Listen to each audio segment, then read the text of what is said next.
antum nggak pakai kolbu, begini sudah. Tiap kali ngaji tambah pusing. Kenapa? Karena ngajinya cuma pakai pikiran, maka ngaji mesti pakai kolbu. Inna fi dzalika la dzikra liman kana lahu qalbun aw alqa sam'a wa huwa syahid. Jadi rasa itu hanya dapat disentuh oleh kolbu. Makna itu hanya dapat ditangkap oleh kolbu. Itu sebabnya banyak-banyak sholawat, karena sholawat itu akan menyinari kolbu. Syukur-syukur sholawat mengerti isi sholawatnya.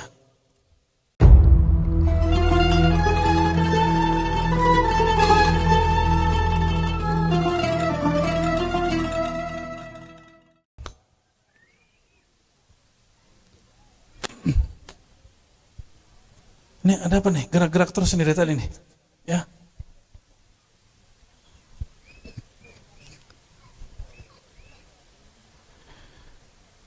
Ada satu hadis yang mau saya bacakan malam ini, ya. Ini untuk sebagai tanda syukur ada majelis ilmu. Ini katanya pembukaan majelis, benar nggak? Sayyidina Anas ibn Malik radhiyallahu taala anhu. Siapa Sayyidina Anas? Mana bocil sini tadi? Hah? Diambil genderuwo. Oh, nangis. Masa percaya sama genderuwo ya? Sayyidina Anas itu salah satu khadam Nabi Muhammad SAW. Berapa tahun dia khidmat kepada Nabi Muhammad SAW? Ada yang tahu? Ente tahu nggak? Sayyidina Anas khidmat ke Nabi, dia khidmat selama 10 tahun. Berapa tahun? Dan nggak digaji. Ini baru khidmat dikit minta berkat ya. Nggak digaji. Ketika Rasulullah SAW selesai haji wada, selesai apa? Haji wada, ibundanya Anas, namanya Ummu Sulaim. Siapa namanya? Sayyidatuna Ummu Sulaim datang kepada Sayyidina Nabi sallallahu alaihi wasallam. Apa kata beliau? Wahai Rasulullah, enggak minta gaji. Apa yang diminta? Ud'ullaha lahu. Tolong doakan anakku Anas. Cuma minta doa. Dikasih duit apa Nabi dikasih doa, pilih mana? Beneran. Tarik, dikasih doa semua mau kan? Nabi kasih doa. Doa Nabi itu lebih dahsyat dari semua karamah. Doa Nabi lebih sakti dari semua karamah. Maka Sayyidina Nabi Muhammad SAW mendoakan Sayyidina Anas. Apa kata beliau? Allahumma ighfir lahu. Ya Allah ampuni dosa Anas. Maka Sayyidina Anas mau dosa apa aja pasti ada jalan dia tobat. Yang kedua, wa akthir malahu wa auladahu. Tolong banyakkan hartanya dan anaknya. Kalau banyak harta berarti dia kaya. Kalau banyak anak, banyak bini. Ya, dulu kata Sayyidina Anas, akramuna aktsaruhum azwaja. Dulu, sekarang mah beda ya. Orang paling mulia di kalangan kami, orang yang paling banyak pasangannya. Itu dulu. Kalau sekarang, masih. Berarti kalau yang paling parah, yang jomblo. Ayo jomblo angkat tangan. Aduh, sedihnya hidup ente itu ya. Ya, sakit punggung, tanggung-tanggung sendiri. Sayyidina Anas didoain apa? Ya Allah banyakkan hartanya dan anak keturunannya. Dan di riwayat lain ada tambahan wazada wa adkhilhul jannah, masukkan dia ke dalam surga. Sayyidina Anas ini 10 tahun bersama Nabi, maka beliau menyimpan 10 tahun kisah Nabi Muhammad sallallahu alaihi wasallam. Apa kata beliau? Inni la uhaddithukum hadithan la yuhaddithukum ghairi. Hadis Sahih Bukhari. Aku akan sampaikan kepadamu suatu hadis yang tidak ada orang yang tahu selain aku. Tidak ada yang menyampaikannya kecuali aku. Kita potong itu hadisnya ada 4 kalimat. Kita potong 2 aja. Yang berkaitan dengan majlis. Apa kata beliau? Qala Rasulullah SAW. Min asyratis sa'ah. Nabi SAW bersabda. Ciri-ciri kiamat terjadi. Sudah dekat. Apa ciri-cirinya? Ayyaqillal ilm wa yaksural jahl. Hadisnya ada lagi 2 kalimat lagi, tapi yang relevan untuk malam ini 2 kalimat ini. Ayyaqillal ilmu. Ilmu sedikit. Kejahilan merebak banyak. Ini akhir zaman, padahal sekolah tambah banyak. Kiai tambah banyak, majelis tambah banyak. Ini pada sekolah semua kan? Tapi apa kata Nabi SAW? Ilmu sedikit, kejahilan banyak. Apa maknanya? Saya baru faham ketika Imam Syafi'i radhiyallahu ta'ala anhu, beliau menceritakan tentang susah hafalannya. Ternyata ilmu itu maknanya ada di kalam gurunya Imam Waqi' yang sudah dihafalkan para santri sedari kecil. Apa kata Imam Syafi'i? Qala Syaikhi Waqi' al-ilmu nurun. Ilmu itu nur di kolbu. Bukan hafalan saja. Hafalan perlu. Maka al-ilmu la yanhasir 'alal ma'lumat wal mahfuzat ayuhal ikhwah.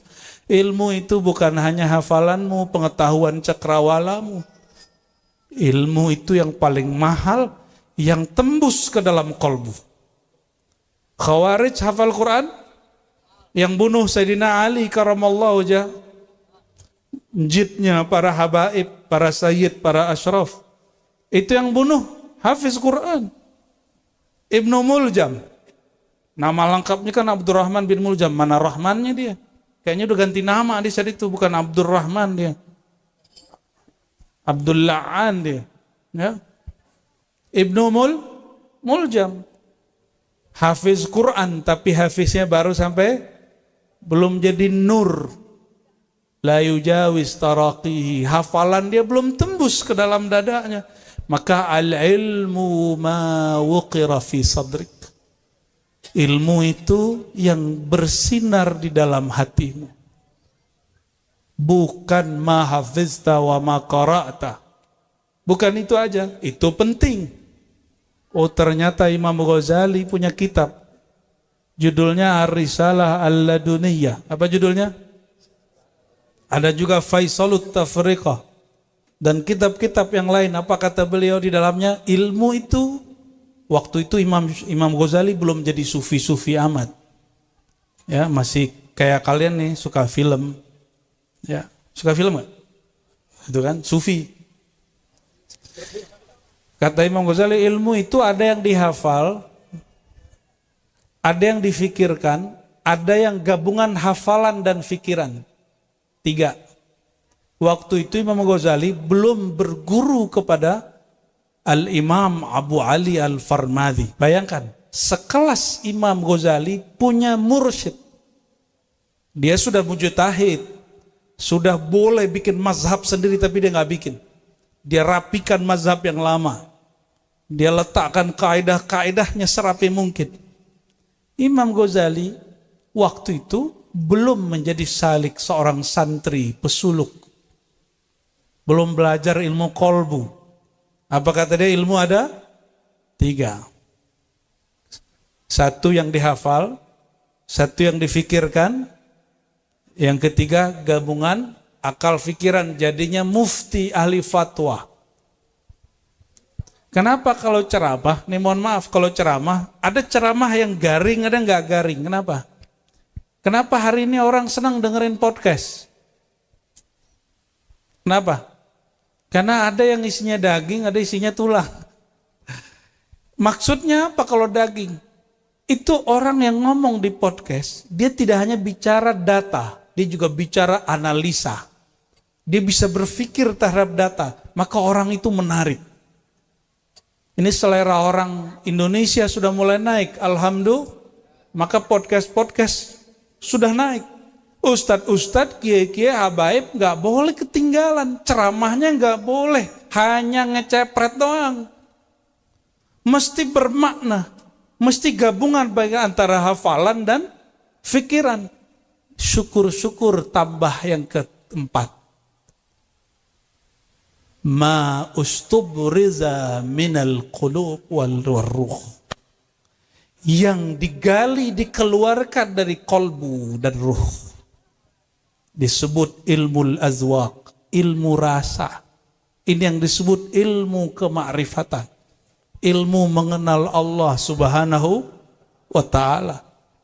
Kita ketinggalan, ini nasihat untuk saya sendiri. Ya, karena saya juga berceramah. Kita penceramah akan ditinggal umat kalau kita cuma asal ngomong. Dan sungguh aneh hari ini, para ustadz paling tahu dalil ikra, baca, tapi dia bacanya nggak sampai 1 jam sehari. Baca WhatsApp sih lama. Baca YouTube sih banyak. Hari ini Masya Allah. Kenapa orang hari ini membaca yang Allah perintahkan itu jarang? Ada satu ayat, Iqra kitabak. Bacalah kitabmu. Bagi ulama orang yang suka ngafal, maksudnya Al-Quran yang dihafal. Bagi ahli fikiran, pemahaman yang didapat dari hafalan. Bagi ahli kolbu, bacalah kitab yang Allah turunkan nurnya kepada kolbumu. Itu sebabnya dulu kita ada guru udah wafat, baru wafat di Kalimalang, Abuya Saifuddin Amsir. Ada yang tahu? Ya, Kiai Saifuddin Amsir. Beliau itu cuma dokterandes S1. Diundang ngisi seminar seorang imam yang luar biasa namanya Ibnu Arabi, yang diperdebatkan dia ini lurus apa sesat. Satu lagi yang diundang profesor, nulis buku banyak, bisa banyak bahasa.